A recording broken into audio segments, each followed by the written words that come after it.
So hey everyone, welcome back to another exciting video. And in this particular video, I have something very exciting for you. So in this particular video, हम बात करेंगे about vectorless RAG. Yes, so that means this is a new shift, this is a new way, a new pipeline of doing RAG but without any vectors. So don't worry, इस particular video के अंदर let me first explain you what is a traditional RAG, what is a vector RAG and what is the problem with the vector RAG and किस तरह से ये जो new चीज़ है that is a vectorless RAG also known as page index कैसे एक बहुत ही अच्छे प्रॉब्लम को सॉल्व करती है and how it uses reasoning models to improve document retrievals so with that let's start with the video alright so before jumping into vectorless RAG पहले समझते हैं that what is a traditional RAG okay and उससे भी पहले RAG क्या होता है RAG basically stands for retrieval augmented generation the problem statement is very simple here अभी के लिए हम वेक्टरलेस रैग को भूल जाते हैं so let's not worry about vectorless rag let's say एक ट्रेडिशनल एप्लीकेशन के अंदर you have a lot of documents तो मैं यहाँ पर एक पीडीएफ फाइल ले लेता हूँ सो लेट्स से दैट ये मेरी एक पीडीएफ फाइल है and you have a lot of PDF files या फिर अ lot of pages in a PDF file and user इसके ऊपर कुछ क्यू एन ए करना चाहता है using A I okay so that means I have these three pages these can be three pages these can be 300 pages और मुझे इसके ऊपर कुछ Q&A करना है so simply the knife solution would be that एक काम करते हैं यूजर क्या करेगा आपको एक क्वेरी देगा right user is going to give you a query जिसको हम प्रॉम्प्ट भी कहते हैं so let's say that this is my query and what you can do is in an LLM model आप कोई भी एक लार्ज लैंग्वेज मॉडल यूज कर सकते हो it can be your GPT it can be your open AI it can be your Anthropic any model मान लेते हैं ये मेरा मॉडल है सो what you can do is basically you can just give all these documents in this ठीक है आपने जितने भी आपके डॉक्यूमेंट्स था जितना भी आपका कंटेंट था आपने वो भी प्रॉम्प्ट में दे दिया और आपने यूजर क्वेरी को भी प्रॉम्प्ट में दिया and this LLM can then generate some kind of an output so this is one knife solution which always works which is going to work जिसमें आपने डॉक्यूमेंट्स का सारा कंटेंट दिया यूजर का क्वेरी दिया you did a generation you did an LLM call and आपको एक output मिल जाएगा but as you can see in the diagram ये चीज़ें इतनी सिंपली काम नहीं करती हैं there are lot of problems with this particular approach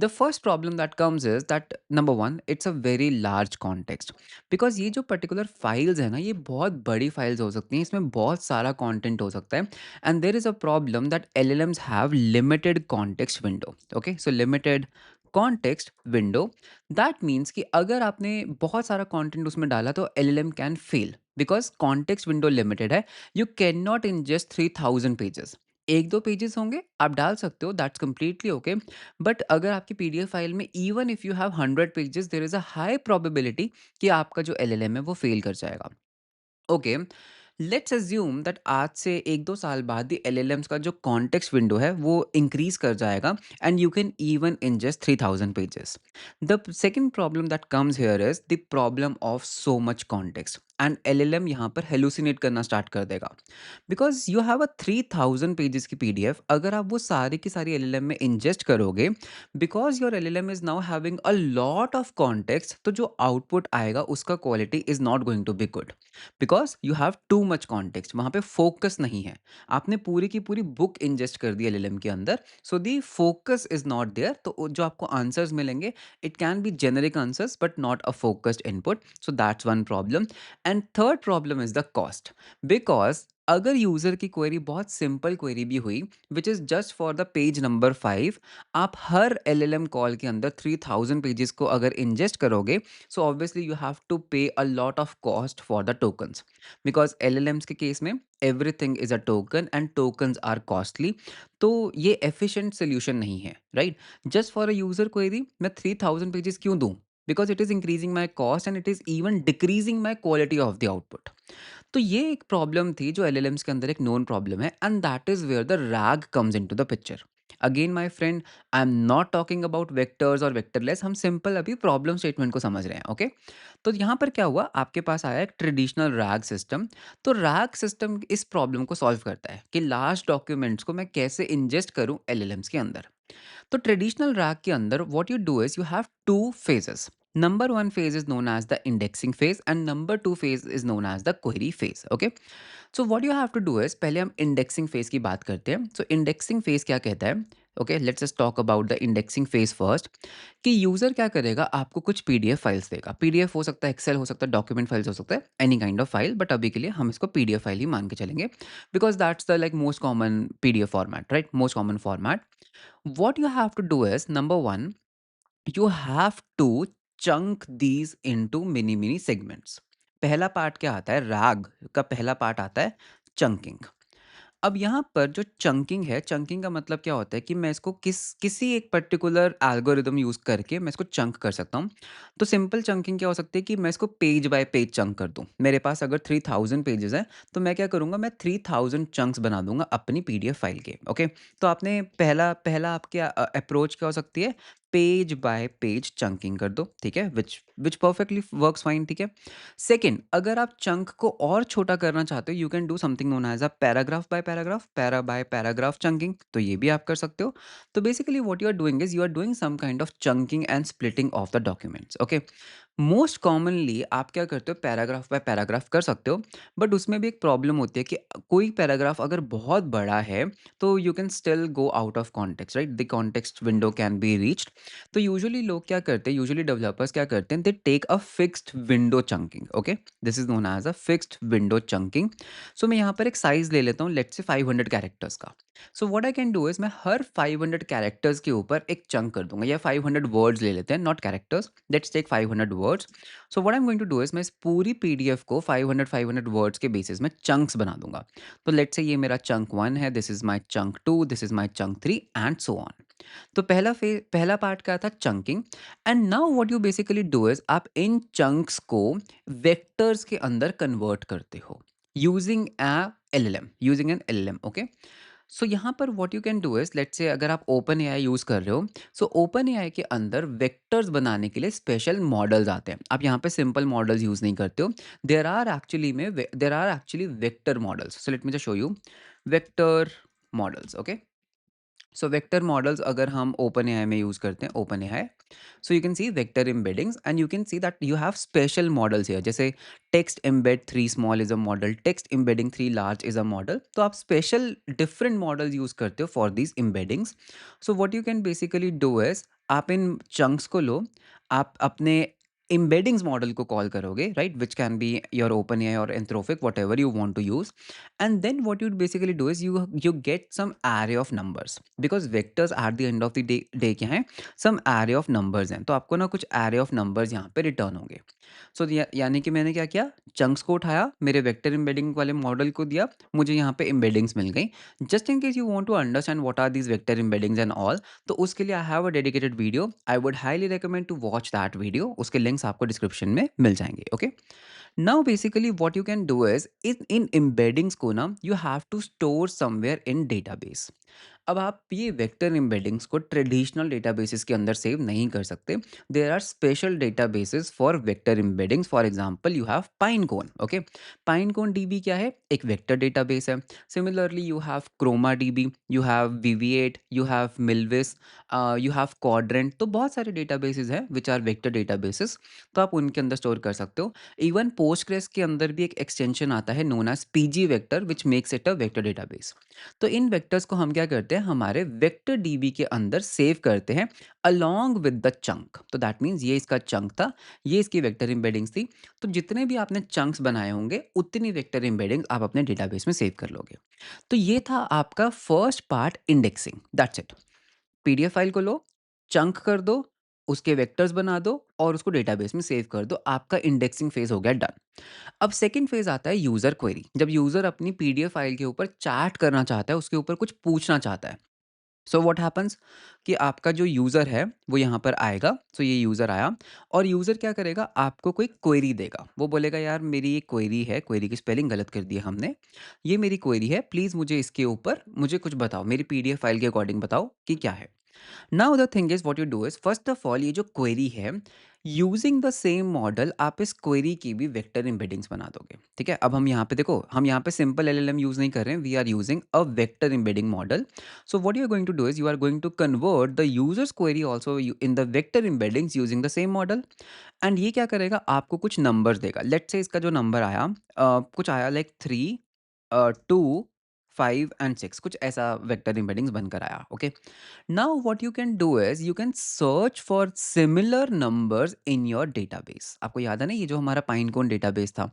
तो what you basically do is you are going to go into the database and you are going to do a vector similarity search. Vector similarity search, okay. तो that means आप उसको बोलोगे यार मेरे पास ना ये numbers आए 3, 2, 5, 6, इसको सर्च करके लाओ। तो देखो हो सकता है कि ये पर्टिकुलर जो वेक्टर पॉइंट है ये उसके पास में लाई करता है।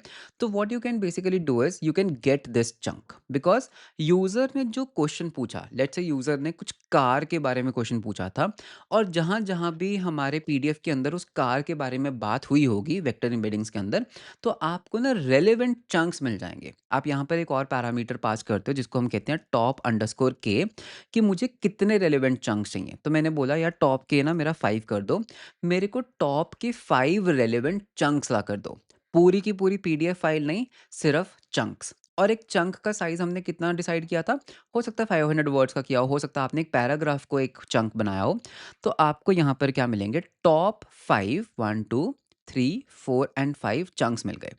पीडीएफ फाइल हो सकता है आपकी 3000 पेजेस की थी, बट यहाँ पर आपने क्या किया, यूजर की क्वेरी को यूज करके स्मार्टली सिर्फ रेलेवेंट चंक्स को फाइंड कर लिया। इसको रेलेवेंट कहते हैं, ठीक है। रेलेवेंट मतलब जिस चंक में उस यूजर की क्वेरी के अकॉर्डिंग बात हो रही है। Now what you can do is you can take these chunks plus जो यूजर ने ओरिजिनली पूछा था क्वेरी, आप ये 2 चीज़ें ले सकते हो। Then you can do a simple open API call जो आपकी एलएलएम कॉल होती है। This can be a GPT 4 model, Claude, Anthropic, whatever you want. आप इसको बोल सकते हो यार ये रेलेवेंट चंक्स हैं, यूजर ने ये क्वेरी पूछा है, अब इसके ऊपर आप एक जनरेशन परफॉर्म करो। You will get some result which you can return back to the user, and this is how your traditional RAG system works. Got it? इसमें आप वेक्टर्स का यूज करते हो, okay. Now let's understand the problem behind this vector RAG. इसको vector RAG कहते हैं, right? Vector RAG works fine, आज industry में बहुत ज़्यादा यूज होता है, almost every company is using it, and it's a very like very traditional and very old way to do the document RAG. But इसमें सबसे बड़ी प्रॉब्लम क्या आती है ना? The problem is chunking. Because हमारे पास ना कोई एक सॉलिड जस्टिफिकेशन नहीं है चंकिंग की, ठीक है। See, I tell you one thing, let's say आपके पास एक पैराग्राफ है, आपके पास ये सेकंड पैराग्राफ है, आपके पास ये थर्ड पैराग्राफ है, आपके पास ये फोर्थ पैराग्राफ है। आपने क्या किया? ब्लाइंडली एक एल्गोरिदम पिक कर ली कि मैं क्या करूंगा, मैं ना 500 वर्ड्स के ऊपर चंकिंग करूंगा। तो ठीक है, तो आपने क्या किया होगा? लेट्स से अगर आपका ये पूरा एक पेज है, आपने इसको 500 वर्ड्स में स्प्लिट कर दिया कि यार पहले 500 वर्ड्स यहाँ से उठा लो, नेक्स्ट 500 फिर उठा लो, नेक्स्ट 500 फिर उठा लो, नेक्स्ट 500 फिर उठा लो। द थिंग इज दैट हो सकता है कुछ इन्फॉर्मेशन इस चंक में हो और कुछ इन्फॉर्मेशन इस चंक में हो, बट बिकॉज आपने उसको बीच में से स्प्लिट कर दिया, your context is lost, your data is lost, right?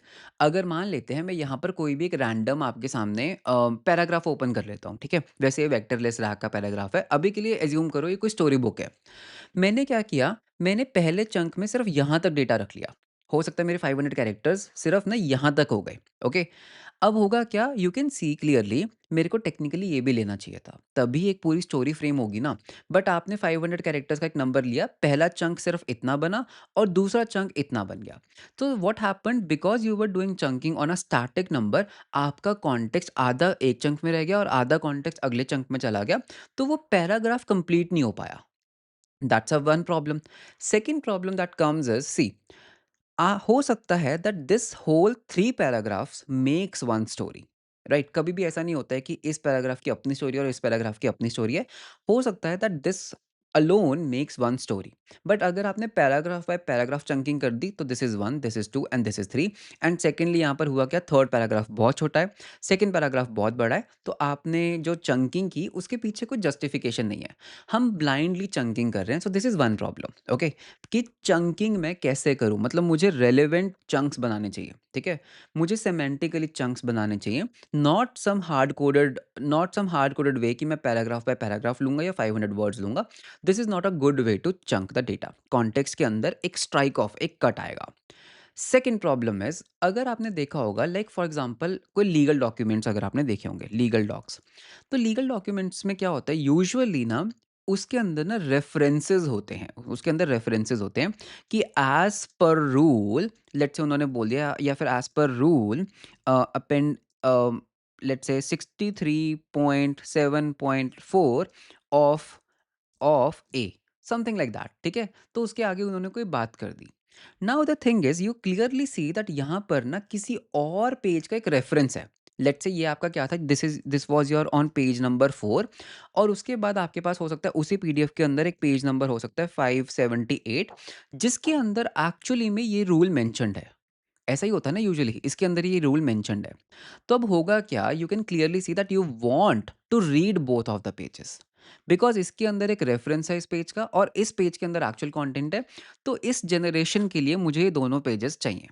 But chunking में ऐसा नहीं होता। चंकिंग में, वेक्टर एम्बेडिंग्स में क्या होगा ना, वो देखेगा कि यार यहाँ पर ये कीवर्ड यूज हो रहा है, वो बस क्या करेगा, इसको उठा लेगा, इसको हो सकता है वो ना उठाए। So that's also one problem of the chunking. Okay, third problem जो वेक्टर रैग में आता है ना, सी, जब आप चंक्स को हिट करते हो, जब आप चंक्स के ऊपर वेक्टर सिमिलैरिटी सर्च परफॉर्म करते हो, ये नंबर्स के बेसिस पे आपका वेक्टर सिमिलैरिटी सर्च परफॉर्म होता है। Now this numbers heavily rely on what kind of question user is asking. अगर यूजर की क्वेरी में उसको सेम कीवर्ड्स उसने बोले, देखो यूजर कुछ भी लिख सकता है, यूजर के ऊपर आपका कंट्रोल नहीं है। अगर मैंने जो प्रॉम्प्ट लिखा मेरे एलएलएम को, वो बहुत अच्छे से लिखा, मतलब मैंने ना एग्जैक्ट सेम कीवर्ड्स यूज कर दिए जो मेरी पीडीएफ फाइल के अंदर थे, तो उसकी वेक्टर एम्बेडिंग्स और मेरे पाइनकोन के अंदर जो वेक्टर एम्बेडिंग स्टोर्ड है, वो बहुत इजीली मैच हो जाएंगी और मुझे बहुत अच्छे रेलेवेंट चंक्स मिल जाएंगे। बट ऐसा हर बार नहीं होता। हो सकता है योर बुक जो हमने इंजेस्ट की उसके अंदर जो टर्म्स थी वो डिफरेंट थी, बट यूजर जो है वो बहुत ही वेग या बहुत ही एक हाई लेवल पूछ लेता है question, right, that how to do this. हो सकता है उसके जो चंक्स बने, उसके जो सॉरी वेक्टर एम्बेडिंग बने, वो कभी उस ओरिजिनल डॉक्यूमेंटेशन के साथ मैच ही ना हो, बिकॉज यूजर को नहीं पता ना कैसे पूछना है। यूजर को नहीं पता ना कि ओरिजिनल बुक के अंदर उसका कीवर्ड क्या था, right, what was the keyword, what should I really ask. तो यहाँ पर हम ना यूज़र की क्वेरी के ऊपर रिलाय करते हैं कि यूज़र की क्वेरी अच्छी होगी, उसके वेक्टर एम्बेडिंग्स जो हैं वो हमारे ओरिजिनल डॉक्यूमेंट से मैच करती होंगी, तभी vector embeddings vector similarity search जो है वो रेलेवेंट डॉक्यूमेंट्स रिटर्न करेगा। तो अगर यूज़र की क्वेरी बेकार होगी, हमें रेलेवेंट डॉक्यूमेंट्स नहीं मिलेंगे एंड हमारा एलएलएम आउटपुट अच्छा नहीं होगा। These are some of the problems जो ट्रेडिशनल रैग के अंदर आती हैं, and these problems are now kind of solved using vectorless rag. Okay, तो vectorless rag as the name says, इसके अंदर आप वेक्टर एम्बेडिंग्स करते ही नहीं हो। ओके, इसमें भी you have two phases, number one is the indexing phase, number two is the query phase. Phases बिल्कुल सेम है, बट इंडेक्सिंग फेज बिल्कुल यहाँ पर चेंज हो चुका है। There is no vectors, there is no Pinecone, there is no vector embeddings, there is nothing, there is no chunking even, right. तो आप करते क्या हो, you use reasoning model. Okay, because देखो ओवर टाइम क्या है ना, आपके एलएलएम्स और स्मार्ट हो चुके हैं, they are more capable, they are more smarter, more reasoning कर सकते हैं। So you heavily rely on the reasoning models. तो एक काम करते हैं, ये डॉक्यूमेंट पढ़ते हैं। So this is one article which I want to show you, and इसके अंदर शोले मूवी का एग्जाम्पल है। ओके, तो इसको पेज इंडेक्स कहते हैं, by the way. The vectorless RAG का जो दूसरा नेम है that is a page index. How to build a vectorless RAG, यानी कि there is no vector embeddings, no vector DB. अगर आप ये डॉक्यूमेंट थोड़ा पढ़ना हम अगर स्टार्ट करते हैं, you can clearly C page index is a vectorless reasoning based retrieval augmented generation rag. Okay, it's a vectorless. And ये क्या करता है, अगर हम यहाँ पे चलते हैं, instead of relying on semantic similarity search, जो मैं आपको वेक्टर सर्च कह रहा था ना, semantic similarity search, page index builds a hierarchical table of content tree. यहाँ पर आपके डेटा स्ट्रक्चर्स बहुत काम आएंगे। This is a very important line. So this is a very important line, that is hierarchical table of content. Okay, इसको note कर लेते हैं because this is the indexing phase. So indexing phase के अंदर आप यहाँ पे वेक्टर एम्बेडिंग्स तो नहीं बना रहे हो, right, you are not doing any kind of chunking और vector embedding, but what you basically do is you build something known as a TOC tree, which is basically a tree. Data structures में पढ़ा होगा tree, है ना। Tree कैसा दिखता है आपका, ट्री कुछ ऐसा दिखता है। You have something here, you have something here, you have something here, फिर आपके पास यहाँ पर कुछ ऐसे नोड्स होती हैं, right, you have multiple nodes, इनको नोड्स कहा कहा जाता है। And then you are basically join these nodes. तो ऐसा ऐसा सा आपका कुछ ऐसा ट्री होता है, right. So this is what a tree looks like. So you build a table of content.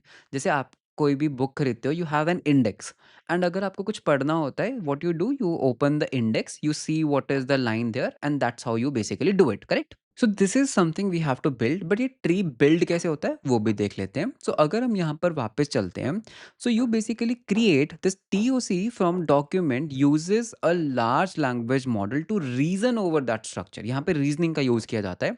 The model first identifies the most relevant sections using the document's hierarchical hierarchy, the tree, then navigates to the section to generate precise answer.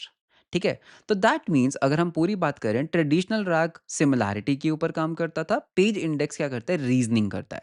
ये थोड़ा-सा ना human से inspired है, because अगर आप कभी notice करो, if I give you a very big book, a very एक बहुत मोटी बुक मैं आपको दूँ, and I ask you a question, how will your brain perform? So that is actually something a page index. तो page index basically क्या करता है, bye the way before going on, तो ये लीगल डॉक्यूमेंट्स और लीगल कॉन्ट्रैक्ट्स की जो मैंने अभी आपको प्रॉब्लम बताई थी ना, ये उसको भी सॉल्व करता है, ओके? सो पेज इंडेक्स क्या करता है, नंबर 1 अगर हम यहाँ पे थोड़ा नीचे चलते हैं, structure before search, okay? So what you are going to do is you are going to build a hierarchical index. So this is basically your whole pipeline. Document मिलेगा, you are going to create an hierarchical index of it. फिर आप उसके ऊपर reasoning based retrieval करोगे and then you will get an answer. Instead of doing this, ये जो आपकी pipeline है, this is your vector embedding वाली pipeline. Okay? तो पहले हम क्या करेंगे, सबसे पहले we are going to build an index something like this. देखो अगर आपके पास Sholay movie, I am not sure अगर आपने वो देखी है या नहीं, अगर आपके पास शोले मूवी है, बुक है एक शोले मूवी की, आप क्या कर सकते हो, you can ask the LLM to go page by page and उसका ना एक इंडेक्स बनाओ। तो उसका एक इंडेक्स कैसा बनेगा, you will have a root document which is null, let's say उसके अंदर आपने बस एक समरी डाल दी कि पूरी शोले मूवी करती क्या है क्या, राइट? फिर आप क्या करोगे, उसके अंदर ना आप आइडेंटिफाई करोगे सिनारियोस को। The scenarios is the right word. अगर हम यहाँ पे भी चलते हैं ना, there is something known as scene headings, कि इस मूवी के अंदर ना क्या क्या प्लॉट्स थे, क्या क्या सिनारियोज हुए थे। एलएलएम खुद कर लेता है, reasoning models can do it, okay? तो उसने क्या किया, life in Ramgarh, Gabbar's resign, right, final shutdown, उसके बाद गब्बर्स देन, उसके बाद फिर आपके पास देखते हो recruitment of zero Veeru and जय। तो आपने क्या किया, जो मेन हेडिंग्स थी, जो मेन सिनारियोज थे, जहाँ पर कुछ प्लॉट ट्विस्ट होता है, जहाँ पर स्टोरी बदलती है, जहाँ पर एक स्टोरी कंप्लीट होती है, आपने क्या किया, उसका एक टेबल ऑफ कंटेंट बना लिया, आपने उसकी हेडिंग्स बना ली। कंटेंट नहीं है यहाँ पे, सिर्फ हेडिंग्स हैं, ठीक है? हेडिंग्स बना ली। तो हेडिंग्स में क्या-क्या बन सकता है? देखो स्ट्रक्चरल डिटेक्शन क्या होगा, सीन्स बना लिए, कैरेक्टर्स बना लिए, एक्ट ब्रेक्स बना लिए, मेजर जहाँ पे कुछ ट्रांजिशन हुआ तो आपने वो बना लिए। तो इसमें ना कोई भी एक फिक्स्ड चंक साइज़ नहीं होता है। ठीक है? इसमें कोई फिक्स्ड चंक साइज़ नहीं है। इसमें क्या है, रीज़निंग के बेसिस पे आपने चीज़ों को आइडेंटिफ़ाई कर लिया कि क्या-क्या डिफरेंट चीज़ें हैं। मतलब कोई नया कैरेक्टर इंट्रोड्यूस हुआ, आपने वो डाल दिया। हो सकता है कहीं पे कोई मूवी के अंदर बहुत बड़ा ट्विस्ट आया, आपने उसको एक एज़ अ डिटेक्शन ले लिया। फिर हो सकता है कहीं पर एंडिंग हुआ, वो डाल लिया। कहीं पे कोई इमोशनल सीन था, आपने वो ले लिया। तो आपने चीज़ों को डिटेक्ट किया कि कहाँ-कहाँ चीज़ें बदल रही हैं, okay? And based on that what you can do is you can build this tree using LLM. आपको नहीं करना है, प्रोग्रामर्स को नहीं करना है, LLMs can build this particular tree, okay? Now then what you can do is you can give some tags. For example आपने blue कर दिया जहाँ पर कोई स्टोरी के सेगमेंट्स हैं, तो इसमें से जितने भी ब्लू है ना, वहाँ ये हैं स्टोरी के सेगमेंट्स। फिर आपने रेड किनको मार्क किया, जहाँ पर भी गब्बर के रिलेटेड कुछ है। आपने पर्पल मार्क कर दिया जहाँ पर भी कोई क्रिटिकल इवेंट्स है, और गोल्ड मार्क कर दिया जहाँ पर कोई इवेंट्स हैं। Again LLMs can do it better. तो आपने डॉक्यूमेंट्स एलएलएम को देते गए, उससे रीजनिंग करवाते गए, रीजनिंग के बेसिस पे आपने एक ट्री जनरेट करवा लिया, और आपकी एक हायरार्किकल मैपिंग बन गई कि भाई मेरी रूट नोड है शोले। उसके बाद फिर आप देख पा रहे हो मेरे पास ये फर्स्ट लेवल की ब्रांचेस हैं सारी, ठीक है? उसके बाद उसके अंदर क्या क्या हुआ, तो based on that you have built a tree out of it. अब हर नोड के अंदर हम क्या डेटा स्टोर कर सकते हैं, ठीक है? देखो ना, this is a node, this is also a node, this is also a node. तो हर नोड के अंदर हम क्या क्या डेटा स्टोर करेंगे, नंबर वन टाइटल, उस नोड का टाइटल, उस नोड की आईडी, ये आईडी बहुत इंपॉर्टेंट है। दिस आईडी, ठीक है, ये जो आपकी नोड आईडी है यहाँ पे, this is basically a reference to the original document. कि देखो यहाँ पर तो हम सिर्फ उसको एक ट्री फॉर्मेट में रख रहे हैं, बट एक्चुअल पेज नंबर की ऑफिशियल डॉक्यूमेंटेशन में वो चीज़ कहाँ मिलेगी, नोड आईडी। फिर उसकी एक समरी रख ली और उसकी चाइल्ड नोड्स हमने यहाँ पे रख ली। This is how you do a tree in memory, correct? Now अगर हम यहाँ पे चलते हैं, तो आप बेसिकली करोगे क्या, जब भी यूजर कोई क्वेरी पूछेगा, लेट्स से आपने पूछा why did Thakur lose his arms, ये हमारी क्वेरी थी। तो अब आप यहाँ पे क्या कर सकते हो, you don't have to give the full movie, आपको पूरी मूवी तो नहीं देना ना एलएलएम को। आप क्या कर सकते हो, the full script is not sent, ठीक है? बिकॉज़ मुझे अपना कॉन्टेक्स्ट साइज़ नहीं इंक्रीज़ करना है, कोई एम्बेडिंग्स नहीं होगा, कोई सिमिलैरिटी सर्च नहीं होगा, क्या करेगा? यूज़र के क्वेश्चन को यूज़ करके वो आपके ट्री के ऊपर ट्रैवर्सल करेगा। ट्रैवर्सल, ब्रेड्थ फर्स्ट ट्रैवर्सल करेगा और वो क्या करेगा, वो रेलेवेंट नोड्स को उठाकर लाएगा। हम ओरिजिनल डॉक्यूमेंट के ऊपर काम ही नहीं कर रहे हैं अभी, अभी हम सिर्फ टेबल ऑफ कंटेंट जो अभी हमने ट्री बनाया ना, छोटा-सा ट्री, हम सिर्फ उसके ऊपर काम करेंगे। तो एलएलएम को बोलेंगे यार यूज़र ने ना एक क्वेश्चन पूछा है, why did Thakur lose his arms? तो यार प्लीज़ मेरे लिए एक काम करो, ये मेरा ट्री है, इसमें से ना ढूँढ कर लाओ, क्या-क्या तुम्हें लगता है कि कौन-कौन सी नोड्स रेलेवेंट है और उसकी चाइल्ड नोड्स लेकर आओ।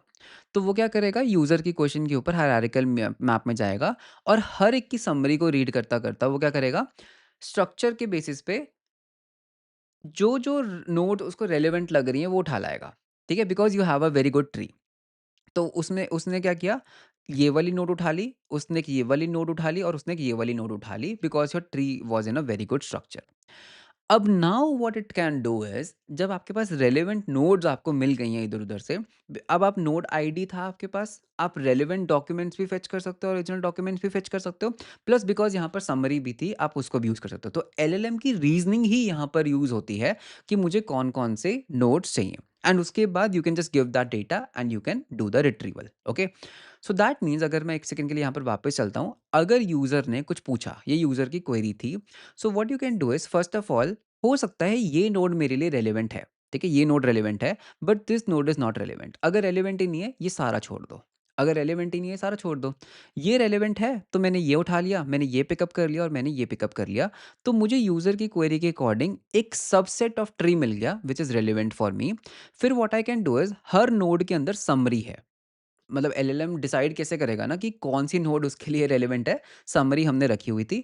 Now basically what I can do is I can go to the original document, I can fetch original chunks, I can give that to LLM and then I can do the retrieval. तो that means हर node के अंदर आप क्या रख सकते हो, एक तो नोड आईडी रख लो which is a unique ID, या फिर ये बेसिकली एक लोकेशन हो सकती है, एक पॉइंटर है, पॉइंटर टू ओरिजिनल पेज, ऐसा कुछ आप रख सकते हो, whatever you want to keep. उसके बाद आप हर नोड का टाइटल रख लो, हर नोड की डिस्क्रिप्शन रख लो, हर नोड की एक समरी रख लो एंड ऑब्वियसली उसकी चाइल्ड नोड्स आएंगी विच is basically again an array of nodes. So this is basically how you can construct a tree. इसमें आपका क्या होता है ना, देखो, एलएलएम खुद सारा कुछ डिसाइड करता है कि मुझे क्या करना है, right? What I want to do. So that means कोई वेक्टर्स नहीं है, कोई वेक्टर एम्बेडिंग्स नहीं है, कोई चंकिंग नहीं है, सिमेंटिक सर्च है ही नहीं। It purely happens on the reasoning and the capabilities of LLM. So this is basically what page index is basically trying to do, okay? So page index basically navigation and extraction के ऊपर काम करता है। This mirrors how humans read, okay? When you want to know something why happened in a novel, you don't skim every page randomly. You go to the chapter where the relevant event occurred. Page index forces LLMs to behave in the same way. So this is the main thing that basically happens here, okay? तो अगर आप यहाँ पर vectorless rag में जाते हो, you see this one repository also which are introducing this thing. This is a page index, again not sponsored video, okay? So this is basically a python sdk, I feel, yeah, this is in python, जो page index आपको enable करता है। तो you can see what it happens, you give it something, it builds up a tree, then it does an LLM reasoning on the query and you get an answer. So this is the whole pipeline. This is a very relatively very new thing. Or just in case you want to see what does a tree looks like, this is what a tree looks like. So you have a title, you have a node id, you have a summary, you have child nodes. फिर उसके बाद title, node ID, start index, and index, कहाँ पर है वो originally, and a summary, and उसके अंदर भी चाइल्ड नोड्स हो सकती हैं। So you construct a tree. तो यहाँ पर ना आपकी, because L L AIIMS have got smart over time, right? तो एल एल एम के जो रीजनिंग मॉडल्स हैं, reasoning models and the smartness of the LLMs is basically used here, okay? So that is how the vectorless RAG comes into the picture. तो यही था इस particular video के अंदर, that how vectorless RAGs are coming into the picture, how vectorless RAGs are coming. So just in case you like this approach, let me know, I am even ready to code. हमने recently हमारे एक बहुत ही recent project के अंदर we have converted our traditional RAG to a vectorless RAG. The only trade-off that we have to give is number one, the cost, because reasoning models are expensive, and the speed. Because you have to reason something and you have to do a tree traversal, it takes little bit of time for the LLM to come to the final output, because उससे पहले बहुत ज़्यादा वो reason करता है. So the trade-off is that we are trading off time for accuracy. Okay, so that's the trade-off that we have to give. बाकी बहुत ही relatively new चीज़ें हैं. Of course, it's an AI world. Things change very rapidly. New चीज़ें आती रहती हैं. So let's wait for the next thing what comes here. But let me know in the comments that what do you feel about this vectorless RAG? What are your takes on it? And how you are planning to use it? And if you want me to make a coding video on it, let me know in the comments. I'll be more than happy to do it because हमने recently वो करा है and it's very easy to do. So that was all about this particular video. Video अच्छा लगा तो like and subscribe ज़रूर करना. मिलते हैं हम आपको next video के अंदर. Until then, bye bye and take care.